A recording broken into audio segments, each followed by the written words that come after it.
gostaria de, neste domingo e no domingo que vem, falar duas vezes sobre o mesmo texto. O texto de Miqueias 6 é o ponto de partida para discutir um assunto que eu julgo bastante importante, e que eu já venho pensando e conversei com os presbíteros e disse que o faria perto do final do ano, para nós ponderarmos sobre como é que nós nos engajamos na sociedade em geral, quando vemos pessoas em situação de desfavorecimento, em situação de necessidade, como é que nós agimos e qual é a ética cristã nesse sentido. Então nós vamos, na verdade eu vou falar sobre Miqueias, parte 1 hoje e parte 2 no domingo que vem, porque tem muita coisa, não dá para encaixar tudo numa mensagem só, então eu achei que seria bom fazermos assim, tá? Para as crianças, ao invés de dar um desenho, eu vou mostrar várias figuras, você pode desenhar aquilo que você desejar, porque nesse começo vão ter várias fotos para a gente pensar, mas antes de mostrar as fotos, acompanhe a leitura do que eu vou fazer, do texto de Miqueias 6, de 1 a 8. Olha só como Deus fala com o povo. Ouçam o que diz o Senhor, fique em pé, defenda a sua causa, que as colinas ouçam o que você tem para dizer. Ouçam, ó montes, a acusação do Senhor, escutem, alicerces eternos da terra, pois o Senhor tem uma acusação contra o seu povo, Ele está entrando em juízo contra Israel. Meu povo, o que fiz contra você? Fui muito exigente? Responda-me. Eu o tirei do Egito e o redimi da terra da escravidão. Enviei Moisés, Arão e Miriam para conduzi-lo. Meu povo, lembre-se do que Balaque, rei de Moabe, pediu e do que Balaão, filho de Beor, respondeu. Recorde a viagem que você fez desde Sitim até Gilgal e reconheça que os atos do Senhor são justos. Com que eu poderia compadecer diante do Senhor e curvar-me perante o Deus exaltado? Deveria oferecer holocaustos de bezerros de 1 ano? Ficaria o Senhor satisfeito com milhares de carneiros, com 10.000 ribeiros de azeite? Devo oferecer o meu filho mais velho por causa da minha transgressão, o fruto do meu corpo por causa do pecado que eu cometi? Ele mostrou a você, ó homem, o que é bom e o que o Senhor exige. Pratique a justiça, ame a fidelidade e ande humildemente com o seu Deus. Deixa eu lembrar de algumas coisas bem típicas da nossa época que vão abrir a discussão sobre esse assunto e sobre o texto de Miqueias. Eu não tinha planejado isso, não sei se você consegue enxergar bem, mas esses são símbolos dessa semana que nós estamos passando aqui, né? Da última e dessa que está começando. Essa é uma época do ano em que nós temos muita abundância, opulência, até exagero, essa é a verdade. Eu coloquei ali foto de comida, de presentes e de champanhe, que normalmente é sinônimo de festividade na virada do ano. Por que eu coloquei essas coisas? Porque normalmente essa é uma época em que nós demonstramos que nós estamos felizes com exagero. É verdade. Eu duvido que alguém aqui fez ceia de Natal e deu na conta. Deu assim certinho, acabou tudo. Normalmente sobra tanto que você tem que comer no outro dia. Às vezes você tem que jogar uma parte fora. E não é interessante que a gente ache que isso seja expressão de que a coisa está bem? A gente mostra opulência, exagero em todas essas coisas. Na comida, nos presentes e alguns até na bebida. Mas não é só sobre essa semana passada e a semana que começa que eu estou falando. Eu queria chamar a sua atenção para algo que nós temos que admitir. Que o nosso Brasil, por mais que reclamemos, vive uma época de opulência, de abundância. Para quem aqui tem mais que 30, e são vários de vocês, você lembra de uma época em que a gente era chamado de terceiro mundo? Hoje não dá mais para falar disso. Hoje o Brasil tem tanto carro que não dá mais para andar na rua, né? Porque hoje ter carro não é mais diferencial, todo mundo tem. Na verdade a quantidade de carros pode ser um diferencial, mas ter carro quase que não é. Nas grandes cidades. Guarda-roupas cheios de roupas, calçados, são apenas um exemplo de nossa abundância de coisas. Dá uma contada em quantos pares de sapatos você tem. em quantas roupas você tem. E eu sei que isso é motivo de risada, porque você sabe que você tem muito mais do que você precisa. Não só isso, olha para os recursos que você tem às mãos, né? Celulares e tablets são apenas exemplos daquilo que a gente sempre tem e, se possível, do melhor. Se possível, do melhor, da última geração. Por quê? Porque não é possível ficar com uma coisa tão atrasada como, por exemplo, de um ano atrás. Nós vivemos num período em que o Brasil tem do bom e do melhor e para bastante gente. Eu não estou dizendo que não haja pobreza, o que eu estou dizendo é que a antiga classe média é muito mais ampla hoje, mas continua insatisfeita com o que tem. Nunca nos vemos como ricos, já percebeu? Quem é rico sempre fala que é classe média. Quem é classe média se chama de pobre. É assim. A gente fala, nós pobres? Você fala com naturalidade. E quem é rico diz, não, eu não sou rico. Porque ele sempre tem um referencial de alguém que tem mais que ele. No máximo ele diz, eu sou classe média alta. Mas nunca ele é rico. Com raras exceções, aqueles poucos que saem na mídia o tempo todo. O que isso mostra? Mostra que a gente está fora de sintonia com a realidade. Recentemente, eu tenho pensado sobre esse assunto já há algumas semanas. Eu estava vendo uma reportagem sobre um missionário no Japão, um missionário americano, mas de ascendência japonesa, que trabalha no Japão. E ele, numa entrevista, disse uma coisa que me surpreendeu. Ele disse assim, se você ganha, ele estava falando em cifras de dólares, se você ganha cerca de 25 mil dólares por ano, que dá cerca de 60 mil reais, ou 5 mil por mês, você está entre os 5% mais ricos do planeta. Sabe por que isso me surpreende? Porque eu sei que não é muito difícil hoje para um brasileiro bem arrumadinho no seu serviço, está nessa cifra. Não é difícil. Nós vivemos numa época de opulência.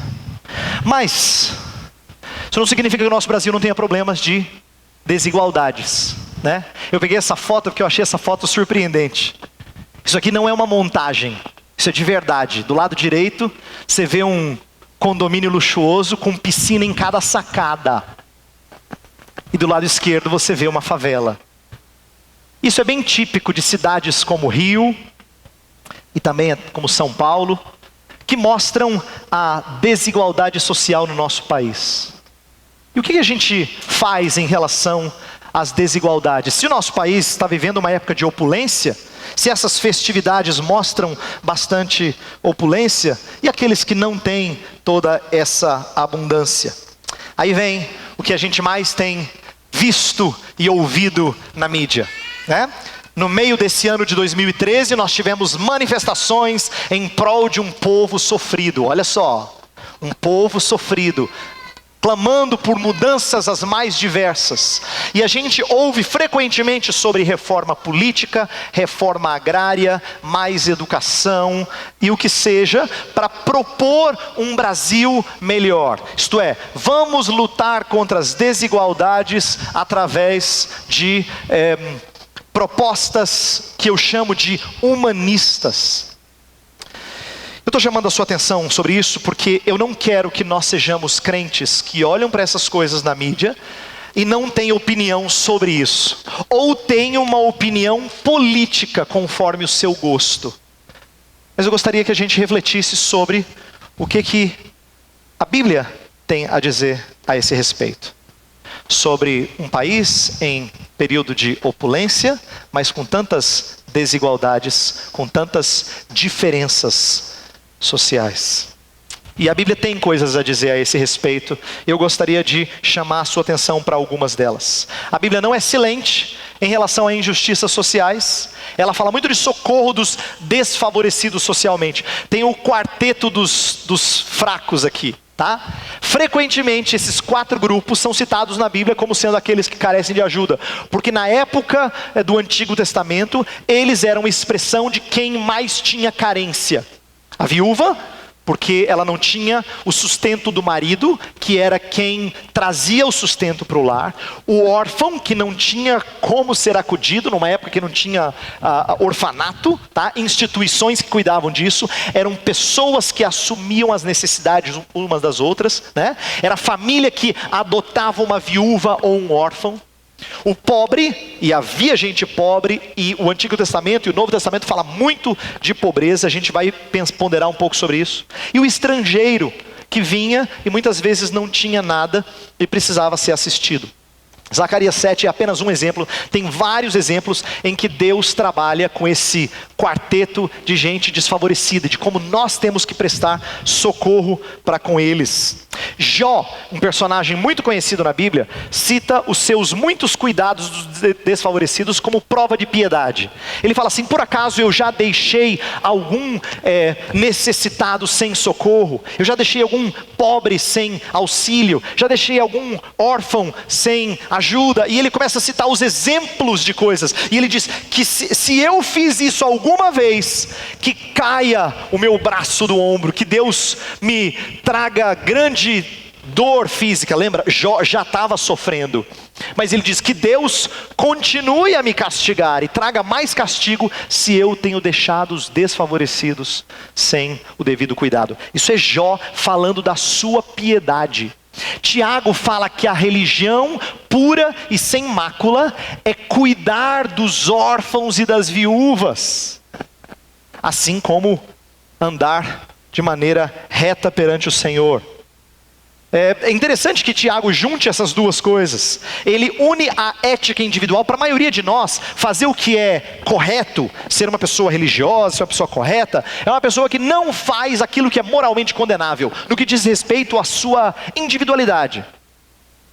Você não ser infiel para com a sua esposa, e ser cuidadoso para com seus filhos, e você não ter práticas horrendas. Nós pensamos muito em ética individual, poucas vezes em ética social.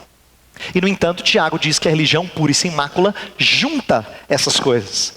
Ela envolve cuidado dos órfãos, das viúvas, além de buscar pureza no que tange a individualidade. Eu estou levantando esse assunto porque eu percebo que na maioria das igrejas existe sempre uma tensão, sempre uma dificuldade.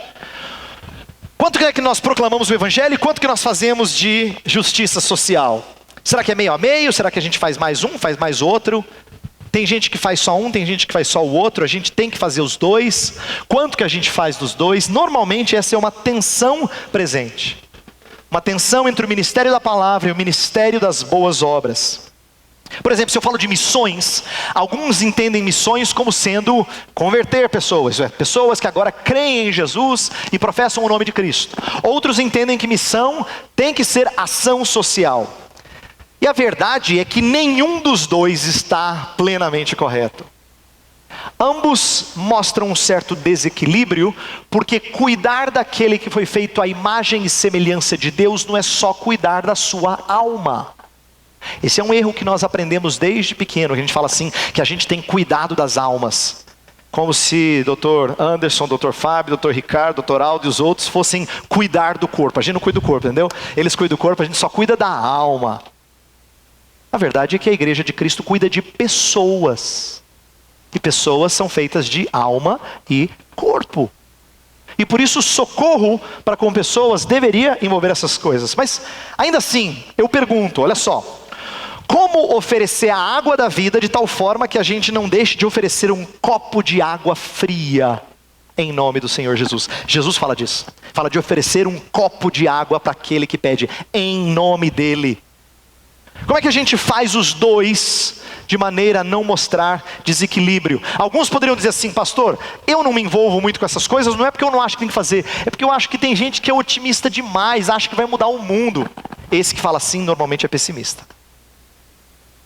E tem aqueles que são otimistas mesmo. São aqueles que são os primeiros a ir para a rua, os primeiros a falar de um novo projeto. Agora sim vai dar certo, a prefeitura tem um plano que é magistral e vai consertar tudo.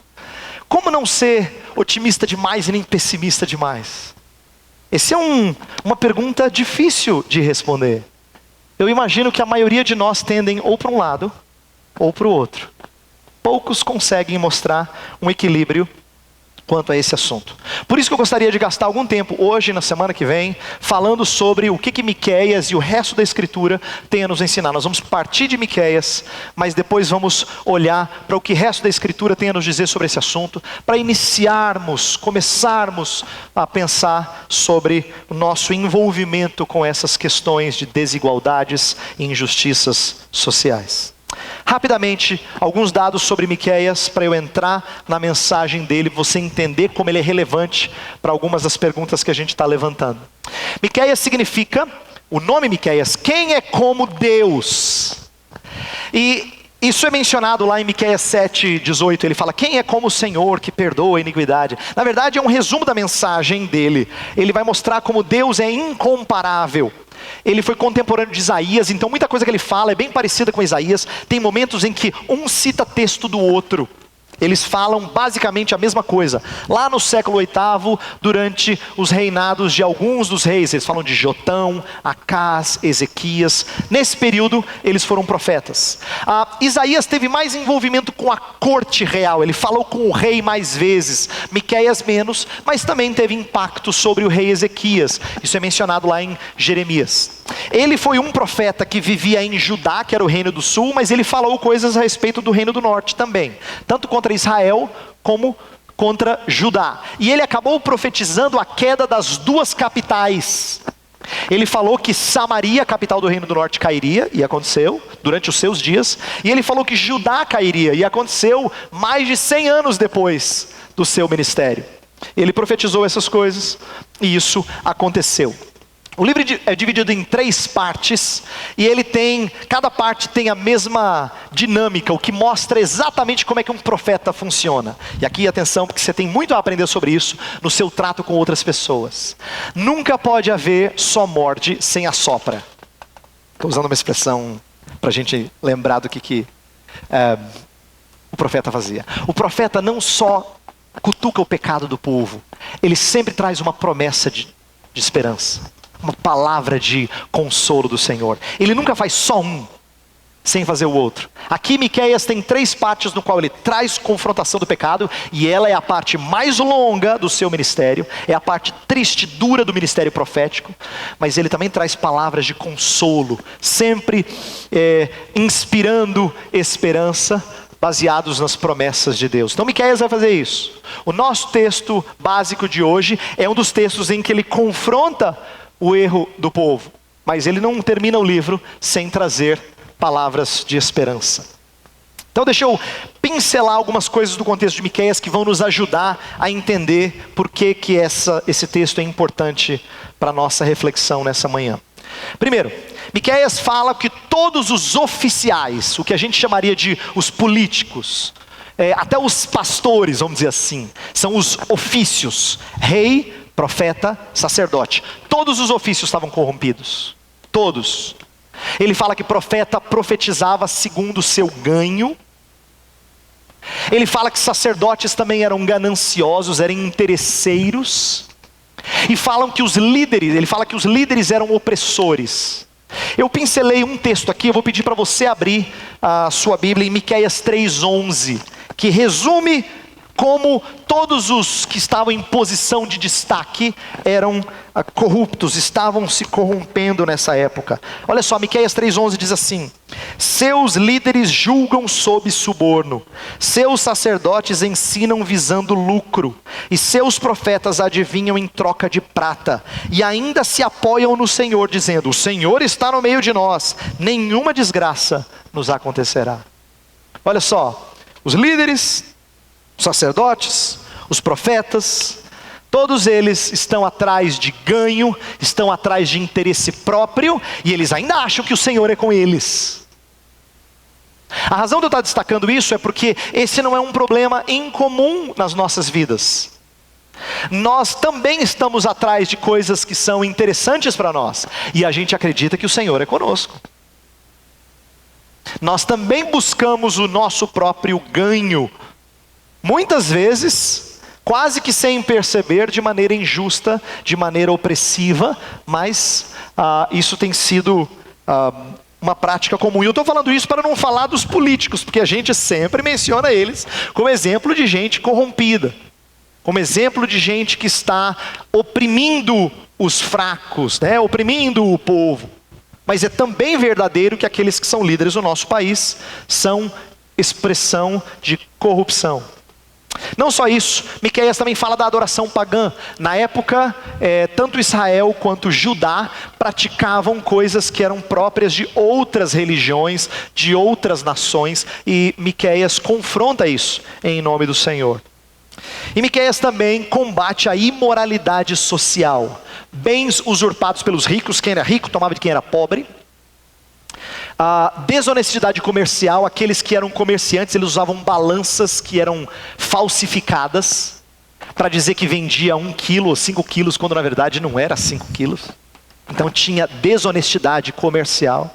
E também falso testemunho, palavras falsas ditas a respeito um do outro. Havia então uma baderna social, e é por isso que Miqueias então vai combater essas injustiças sociais em nome do Senhor. Olha só, assim como Amós também falou muito disso, Miqueias ataca as injustiças sociais do povo de Deus, a ponto de alguns comentaristas chamarem Miqueias de o profeta dos pobres. Na verdade, ele não fala só de pobre, ele está falando daqueles que são oprimidos, os desfavorecidos, esses que estão sob a opressão dos que estão em poder, com esses que ele se preocupa, e ele vai falar da causa desses oprimidos. Ele vai defender a causa deles, vai defender o direito deles. E aí vem o nosso texto principal. O nosso texto está dentro desse contexto de um profeta criticando as injustiças sociais. Eu quero que você preste atenção em algumas lições preciosas do nosso texto principal. Veja só, Miqueias vai expor o pecado de Israel. Ele diz isso, o Espírito de Deus o encheu para expor o pecado. Então ele vai anunciar as maldições do pacto.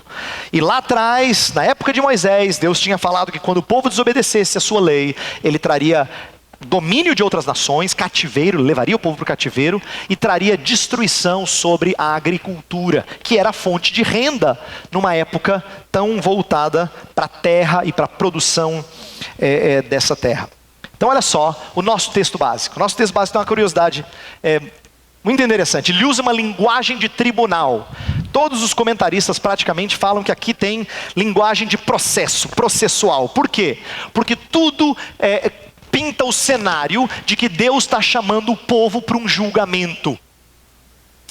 Esse julgamento é embasado nas condições do pacto. Dá uma olhada no nosso texto, você pode pegar a nossa ordem de culto. Veja só, no começo Deus convoca, verso 1, fique em pé, defenda a sua causa, que as colinas ouçam o que tem para dizer. E no verso 1, no final do verso 1 e no 2, Deus chama os montes como testemunhas. Ele fala: montes, venham, deem testemunho daquilo que eu fiz em relação ao povo. Por que os montes? Porque os montes são sinônimo de algo que dura muito tempo. E eles viram tudo aquilo que Deus fez para com o povo no decorrer da história. Então os montes são chamados como testemunhas. Não é uma linguagem incomum, era uma maneira de você dizer: a criação sabe como eu cuidei de você. É isso que Deus está fazendo, chamando as testemunhas. Aí tem a palavra da promotoria. E o promotor começa aqui. E olha como é que Deus começa dizendo. E Deus aqui vai fazer acusações. Meu povo, o que eu fiz contra você? Verso 3. Fui muito exigente? Responda-me. E na palavra da promotoria, Deus coloca as coisas que Ele fez para com o povo. Versos 4 e 5, Ele vai mostrar palavras de salvação. Eu livrei vocês do Egito, eu dei líderes para vocês, eu livrei vocês através da palavra de Balaão, eu livrei vocês de Balaque, rei de Moabe. Ele vai citar histórias do Antigo Testamento que expressam a proteção de Deus, o livramento de Deus. E aí nos versos 6 e 7, é como se o povo, que agora está na posição de réu, se defendesse dizendo: como é que a gente vai se proteger diante do Senhor? Vamos oferecer sacrifícios? Aí fala de vários tipos de sacrifícios. E Deus, no verso 8, então, responde mostrando o que o povo deveria ter feito. O que é bom, e nós vamos focar nessa palavra. E no texto que não está no nosso texto básico, tem o veredito, que é a palavra de castigo sobre o povo. Eu quero focar no discurso, e eu vou gastar o resto da minha mensagem falando disso. Deus fala assim: o que é que eu fiz?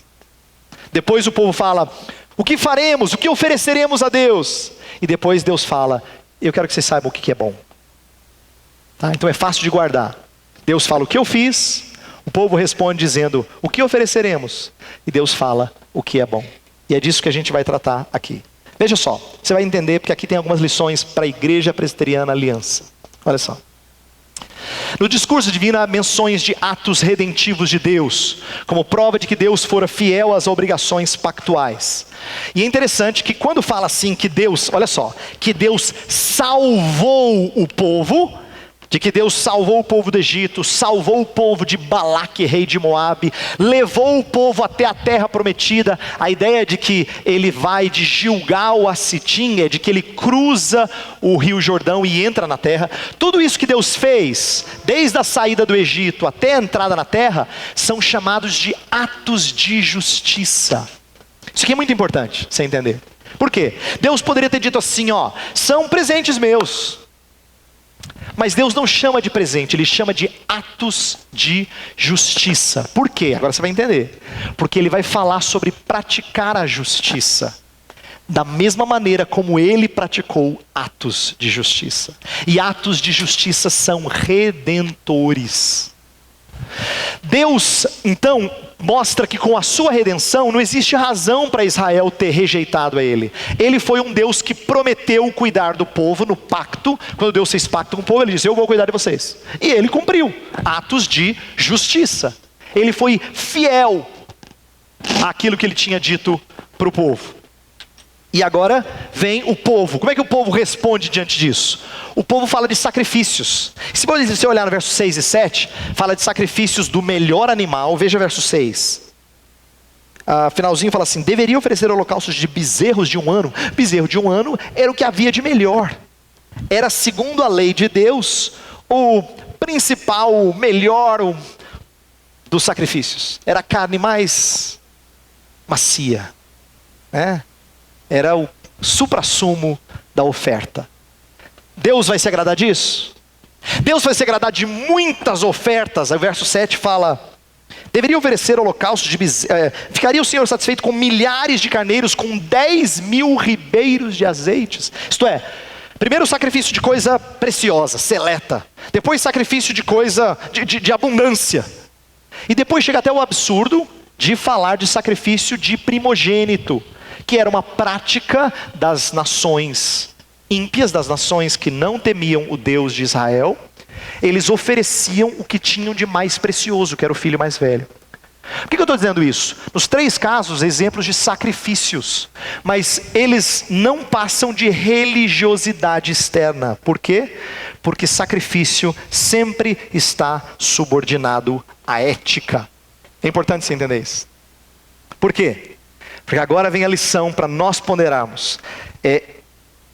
Miqueias está criticando um povo que vem à igreja,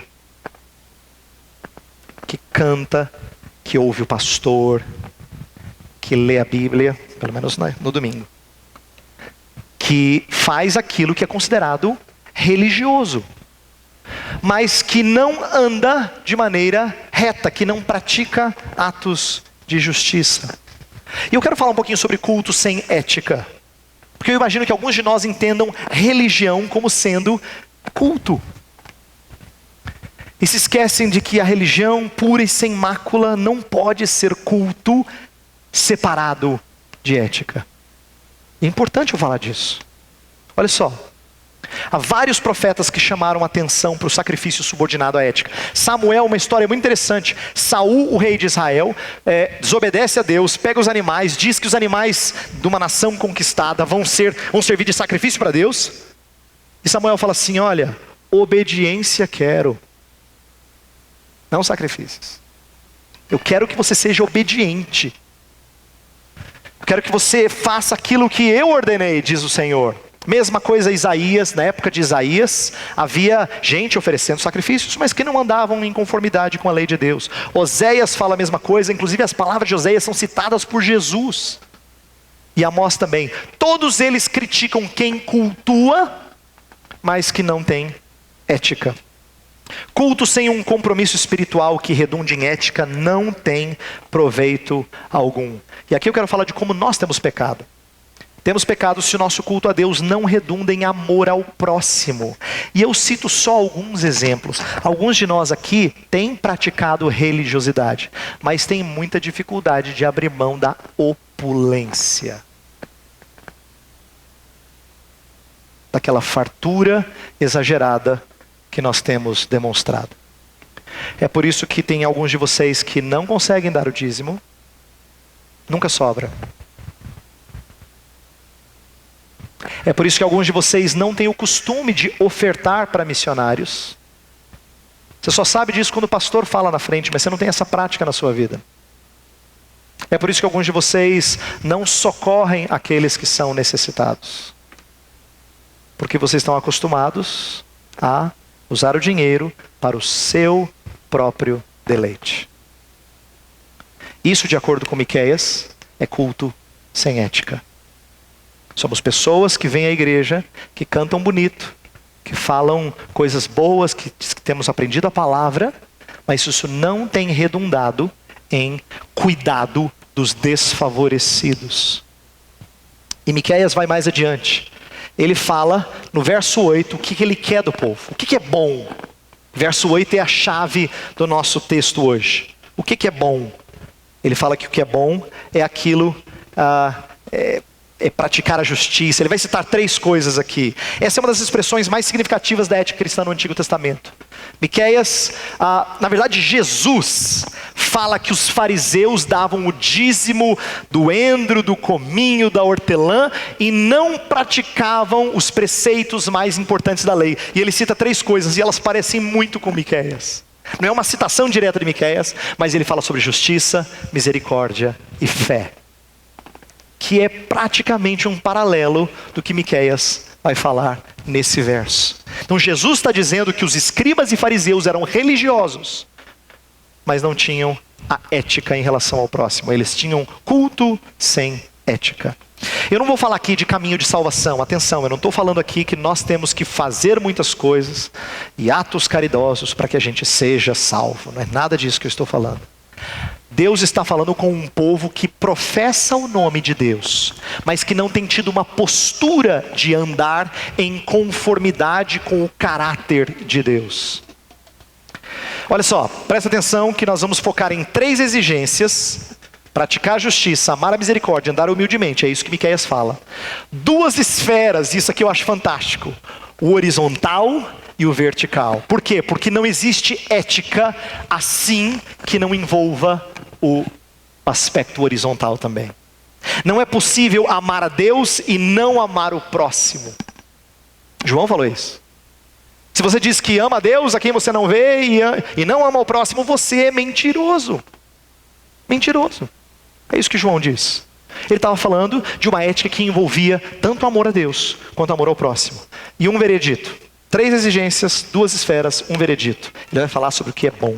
Eu quero terminar falando do que é bom. Então vamos lá. Praticar justiça. Praticar justiça é demonstrar retidão na esfera social. Esse parece ser o enfoque de Miqueias.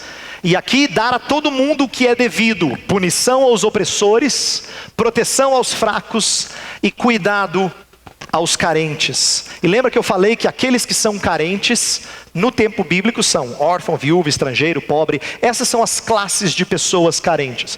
Hoje nós podemos pensar em outras classes. Quais são os desfavorecidos de nosso tempo?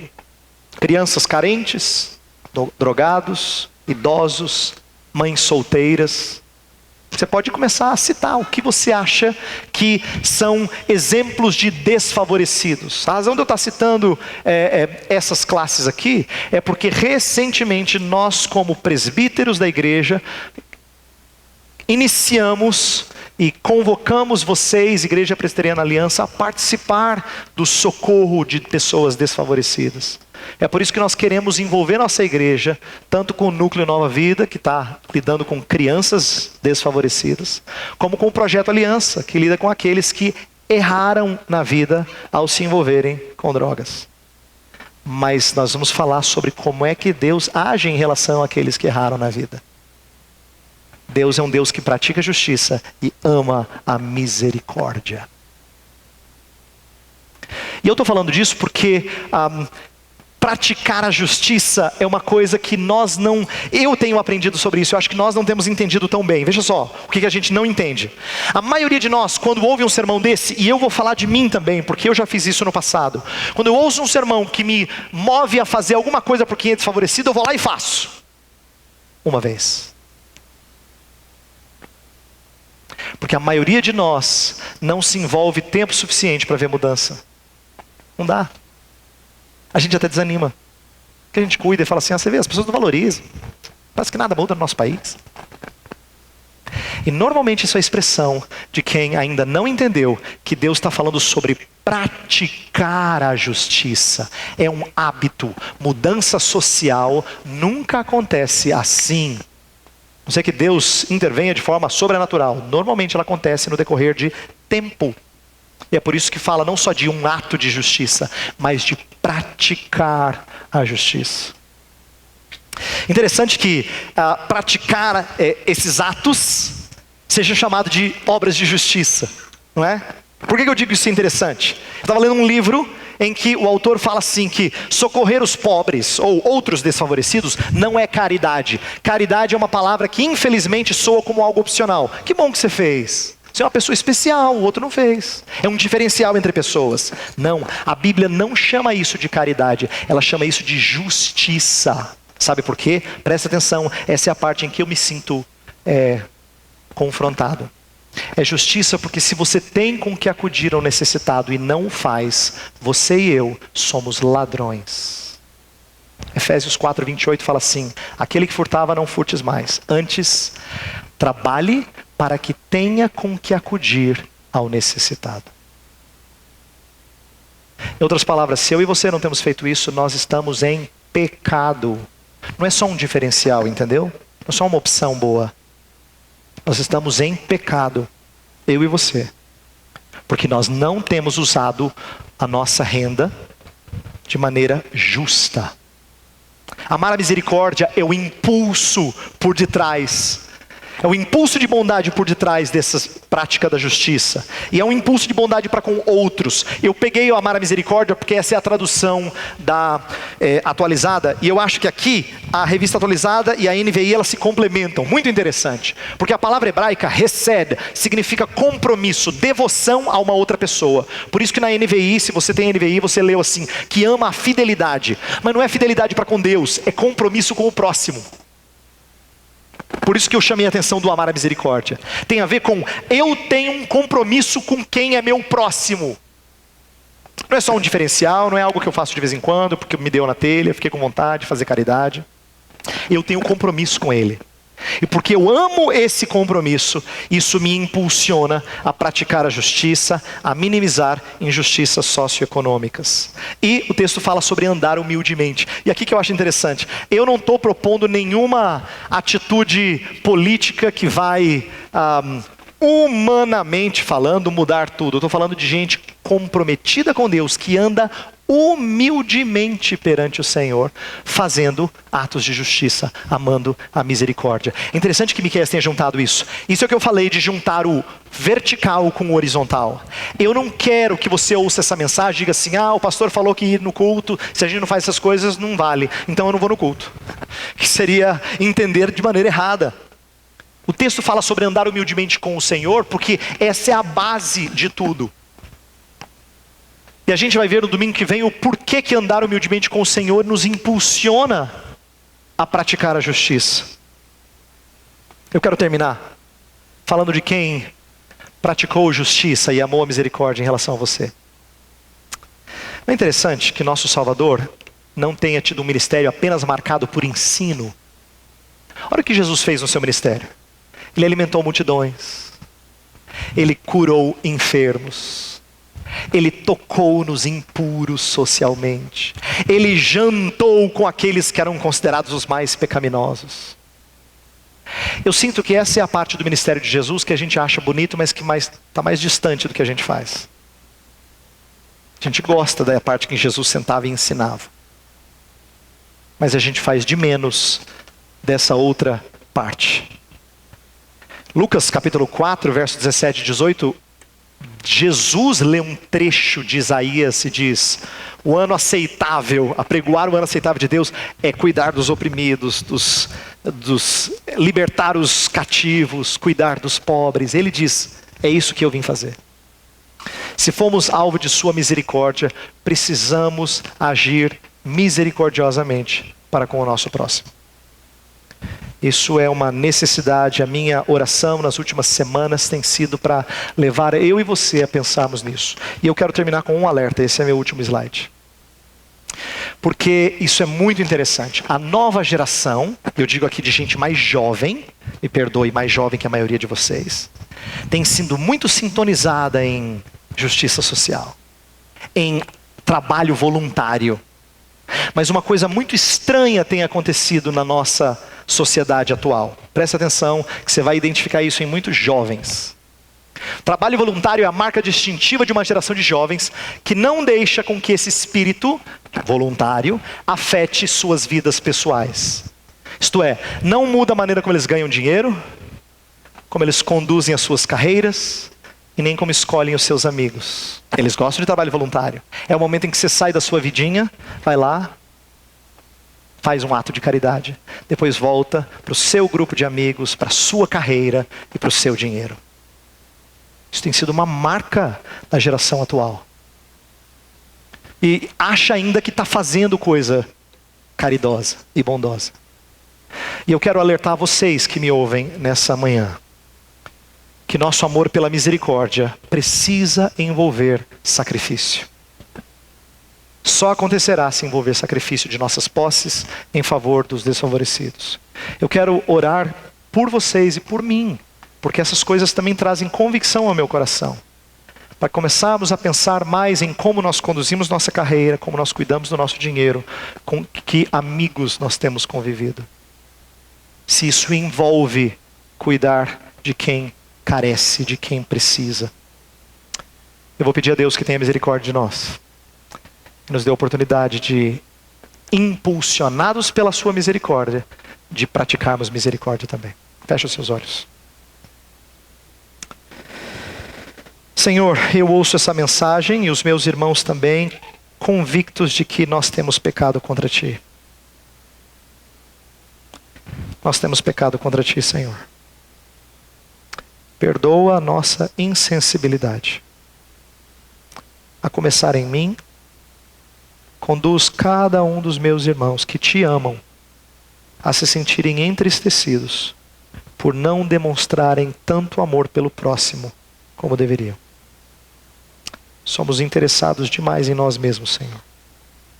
Cuidamos demais dos nossos queridos e pouco de outros.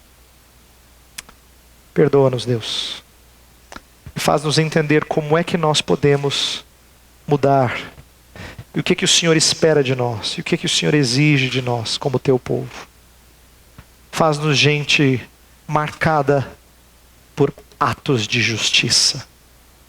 Por amar a misericórdia. Por andar humildemente perante o Senhor. Cuida dessa igreja. Faz-nos mais envolvidos nessa prática de justiça. Ajuda-nos a entender isso melhor, Senhor. Nós pedimos encarecidamente em nome de Jesus. Amém.